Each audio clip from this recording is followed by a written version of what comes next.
Now, federalism. What are the basic requirements for having federalism, federal structure, federal setup? We have seen, then we have discussed how does India fall under the category of federalism. We have analyzed everything. Now, moving on to the actual working of federalism. Let us see how is federalism practiced in India. As we all know, first of all, the basic requirement to have the federal structure is the constitutional setup. There should be two levels of governments sharing the powers which are guaranteed by the constitution. Once after if it is done, then the just only constitutional backup can't bring the true federalism structure or spirit. So we need to understand clearly here that the constitutional setup is required, but the democratic nature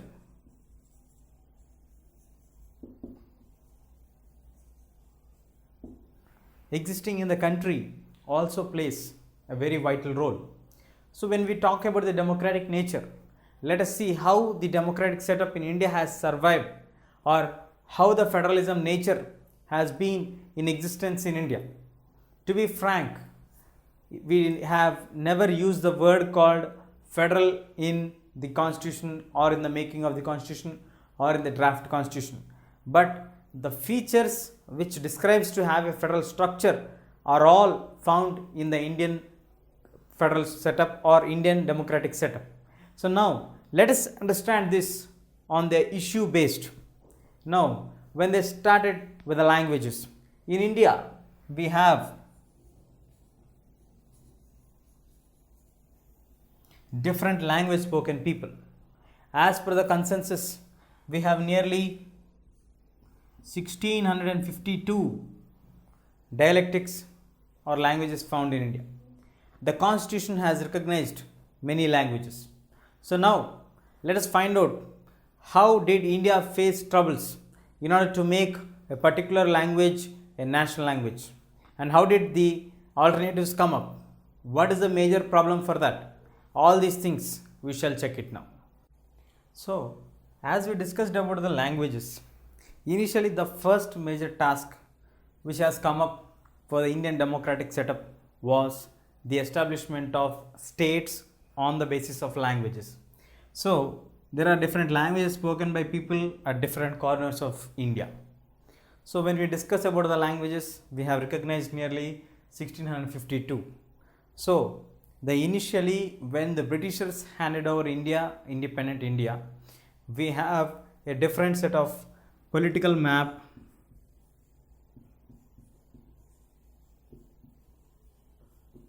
in 1947. So the political map is a map which gives us the detailed structure of the divisions of a nation divided for political purpose or for the administrative purpose. So when we discuss about the political map of India in 1947, the entire structure, the entire boundaries, everything were redrawn. The old existing states have been vanished from the map, and many new states have emerged outside on the basis of languages. That's why they are called as linguistic states. So when the languages states, the demand has come up. Initially the union government people had an opinion that if the regions of the states are being divided on the basis of languages, then that would lead for them to the disintegration of the nation. This fear was found in the forefathers as well as the main front runners of the union government during that period. That is the reason why they were little bit hesitant to divide the nations on the basis of language. But as per the demand of the people, there were various important revolutions started. People started to do agitations. people started to showcase their anger and start them to have a clear division on the basis of the language spoken people. For example, there was a state in South India known as Madras Presidency. In Madras Presidency, we have Tamil spoken people, Telugu spoken people, Kannada spoken people, and Malayalam spoken people. So the entire four language people are living together. It was under the rule of the British, but as we got independence, initially they started to continue with the same political divisions, but later on the momentum started to get segregated from the Madras Presidency. The first people to raise their voice was the Telugu spoken people in 1956. The Telugu state was created, or the state of Andhra was created.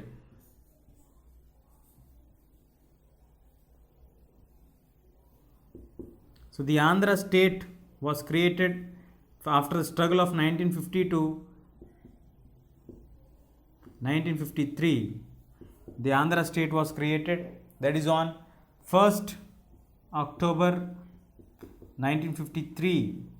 The state of Andhra was created only on the basis of language or the linguistic state. The first ever established linguistic state in India is Andhra state.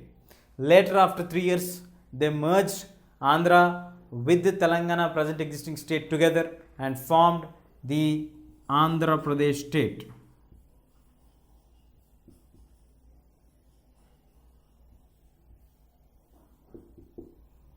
This happened on 1st November 1956. The base for doing this unification of Andhra plus Telangana was also the same dialect, the Telugu spoken people. As the centuries passed on, as the time passed on, the people started to raise the voices. After the Telugu state, we have the establishment of the other states, the Kannada state, the Malayalam state. All these states gave rise, and totally today we have 29 states together in Indian Union. So this movement, which initially the forefathers or the makers or the union government runners felt that this would disintegrate the existing unity and integrity of Indian Union, but further it strengthened the unity and the integrity of the Indian Union. The disintegration concept has completely been wiped away, and this has given rise to the establishment of a strong Indian feeling of togetherness. Though they were divided into states, but they all are Indians divided into a number of states. It's not the only region, or it's not the only basis to divide the states in India. In order to acknowledge and accommodate the cultural diversity was also, they have created the states further in the year 2000, where the Nagaland, Mizoram and Jharkhand, Uttarakhand, these states were also being created to recognize the cultural and the importance of the particular existing society of people living there. Yes, these all people were divided on the basis of languages and on the cultural basis, but they all together are Indians. So from this we can understand that the actual federal structure lies in accommodating the diversity. Whenever there is any kind of diversified culture, we need to understand that every culture has its own specific importance and its own specific standards, its own specific customs, which makes them to be unique when compared to the other cultural people, other linguistic people, other religious people. So when we accommodate them, obviously they feel comfortable and they start to recognize themselves with the larger context of the nation.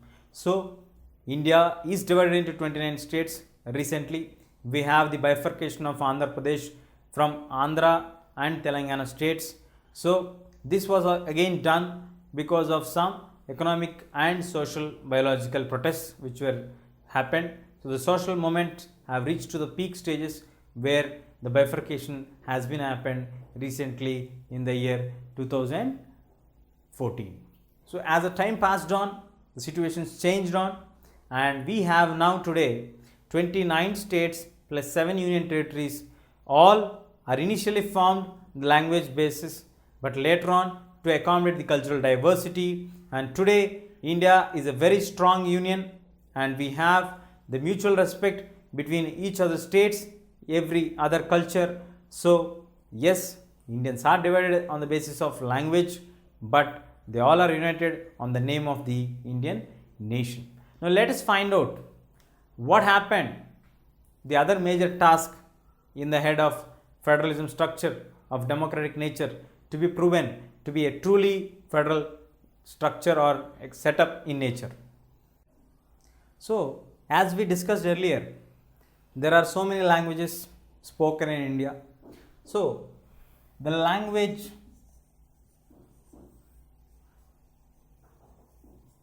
policy, first the creation of the states was done on the basis of the languages. Once the states are created on the basis of the languages, then we need to have a particular language to be recognized as a national language of India. So an earlier attempt to make a particular language to be an Indian national language, it was not so easy. It has to be crossed many hurdles.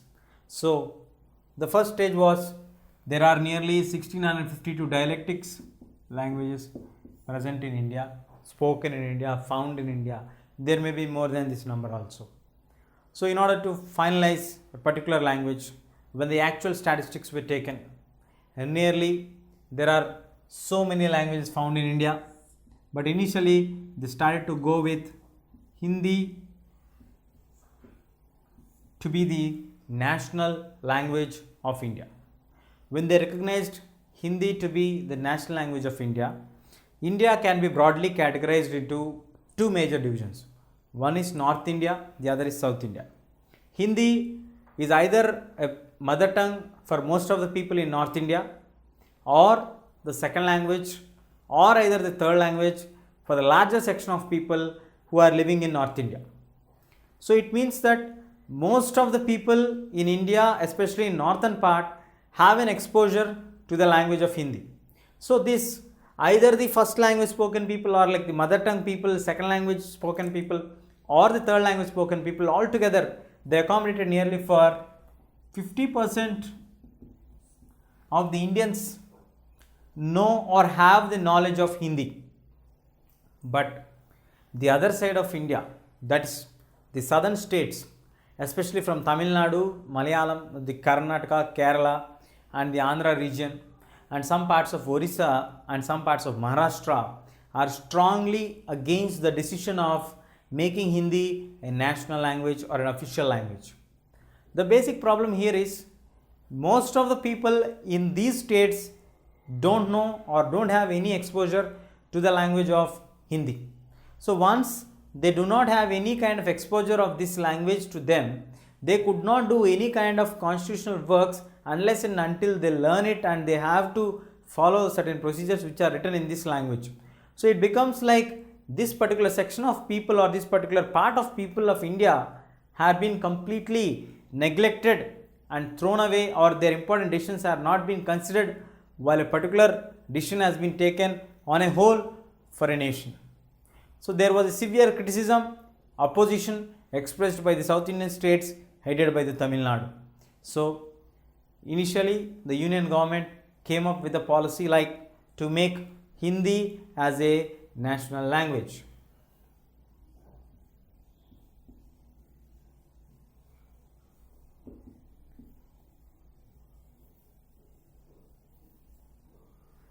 But when Hindi is opposed by the South Indian people,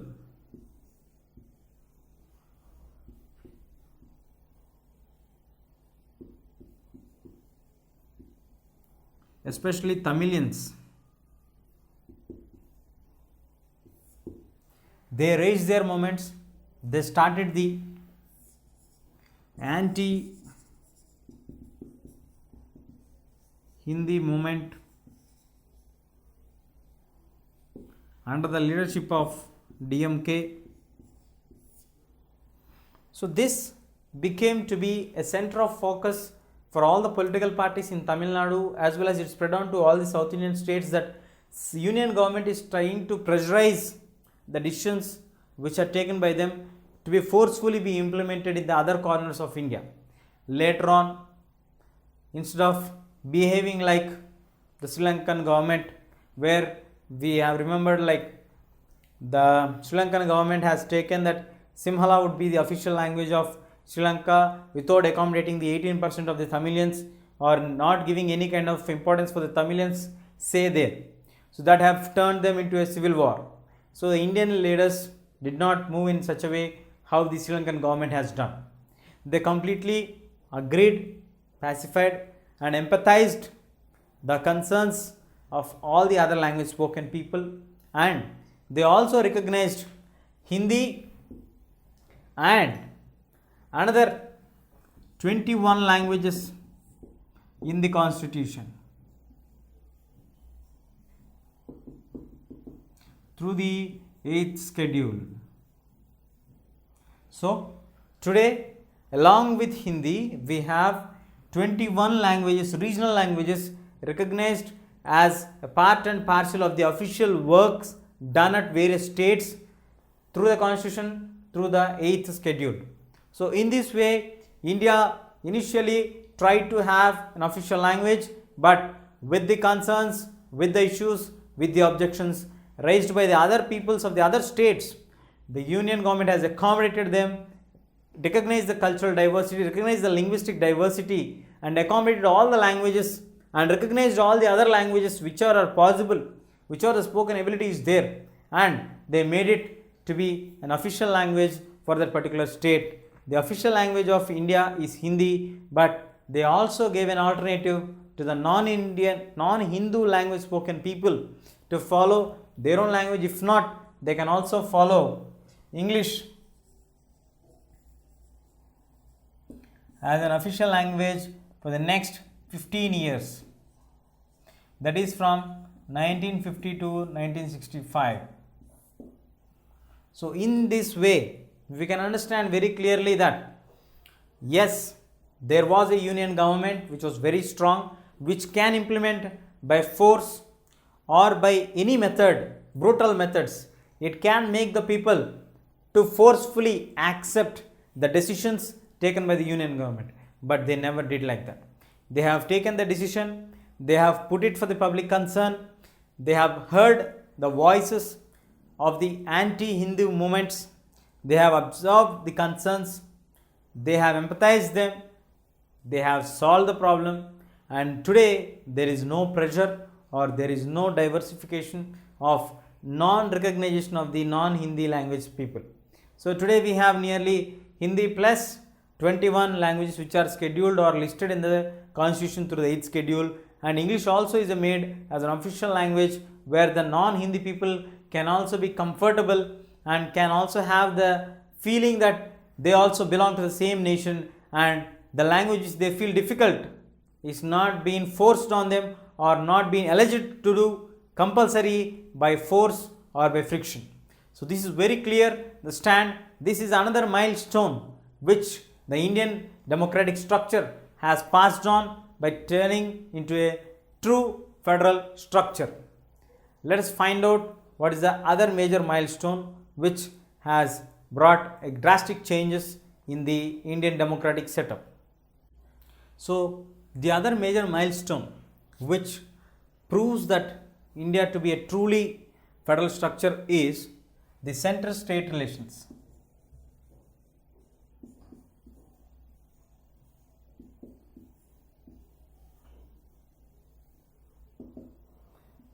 When we talk about the center-state relations, we need to understand this very clearly. First of all, when the union government was there, we have union government at the center. The division of powers has been between state 1, state 2, state 3, state 4, state 5. So when the power has been divided between the union government and the state governments, initially from 1952 to 1967, there was a smooth functioning for the 15 years of the government existence. There was no disturbance at all because the union government most of the times till 1967 was formed by Indian National Congress. So, after getting continuously in power with a huge majority of votes and number of seats required to form a government, it has got to be forming the government continuously for 3 terms. Once after it has been done, the state governments were also here. We have Indian National Congress, again here we have Indian National Congress, Indian National Congress, Indian National Congress and Indian National Congress. In almost all the states, we also have the Congress governments running up. So when the union government and the state governments are obviously headed by the same party, instead of studying them to be the center and the state relations, it became to be a completely a party affair. Party started to decide what to be done, what not to be done in the issues of the states. Especially even the chief minister will also be selected from the candidates from Delhi, which has to be accepted by the members in the states. This kind of system continued. There was no kind of any tensions or there is no kind of any issues popping up in the early phase of the constitutional setup or the forming of the government or up to the period of 1967. Once the states started to change into the other form of governments, the issues started to turn up. The issues started to question up. Initially, the states used to depend on the union governments to get the concerns or favors from the union governments. Though the divisions of powers between the union and the center are being clearly declared or stated in the constitution, but in the official structure or in the ground reality, these are not being practiced at any point of level. The unions used to have stronghold on the respective states wherever they have the same party in power. And we also have the other side where when there is a non-favored party of the union is at the states, they used to brutally remove the power through the unconstitutional methods and make sure that their own party comes to power in that particular states also. So here comes the decision of the Supreme Court, which interpreted in the middle and clearly warned the union government and stated that no union government can at any point of time dismiss the legally constitutionally elected state government, though they may not be belonging to the same political party also. So these kind of steps have enforced the states and the unions to have a clear specifications of their rights and the authorities, the subjects. But till the 1967 phase, we don't have any disturbance of these kind of things occurring. But once the early periods of early 90s, we have the new governments coming up. That is, let us take in state 1 of AP, you got TDP, Telugu Desam Party coming into power under the leadership of Nandamuri Tarak Ramarao, who was a famous film star. His film Charishma has completely waved off the Congress and brought a new personality and a new political figure in the in the state of Andhra Pradesh. We also have the same film star scenario in Tamil Nadu also, where in Tamil Nadu we have coming the DMK government with the Charishma of Annadurai, Karunanidhi and Jayalalitha. So like this, we have the second set of government, non-Congress government coming in the other South Indian state. Then let us take here, if this is Tamil Nadu, then move on to here, state 3. Let us go to Kerala. In Kerala, we have CPI. So this changing of the governments, of the state governments, started to raise their voices against the union's arbitrary rule. union's dictatorship attitude, strong union, weak state relationships. This have raised the issues further. And the 90s was not the phase which was in the phase of 60s or 50s, where initially Congress used to get huge number of seats in both the houses. So they used to run the government in a arbitrary manner or in a dictatorship manner with the full confidence, because any decisions, any laws can be passed in both the houses with a full majority. But as the time passed on, we have a new set of governments coming on, that is the coalition governments. Coalitions coming at the center. So coalition means a group of political parties forming together to run the government with a certain agreed principles. We have the phase of 90s to the 2014, the coalition governments coming into power in the union. So once the coalition powers are coming into power, which means that the respective states, which may be from Andhra, Tamil Nadu, Karnataka, Kerala, from any state, they would have certain number of parliamentarians of the local regional party will be representing there in the coalition government. So instead of the earlier edition waiting for the approval of the union to pass on their concerns, now the local governments or the local national state governments started to pressurize the union governments to take certain decisions in the favor of that particular states. So these kind of things have changed entirely the state, from where the states used to wait for the approvals of the union governments to a stage where union used to make favors in order to hold the support of the particular party to continue in the power. So they used to pass on certain concerns and they used to approve the concerns immediately, which are being raised by the respective state governments, which are part and parcel of the coalition governments. So this kind of change could be possible only in a true federal democratic setup. It is very clearly evident from the examples which are being running out or taken out or studied clearly that we have a true structure of the federal nature in our country. And how did the actual decentralization of the power happen? That we shall find out now. If you like this video, please give a thumbs up. Please subscribe to our channel to get more videos on CBSE syllabus.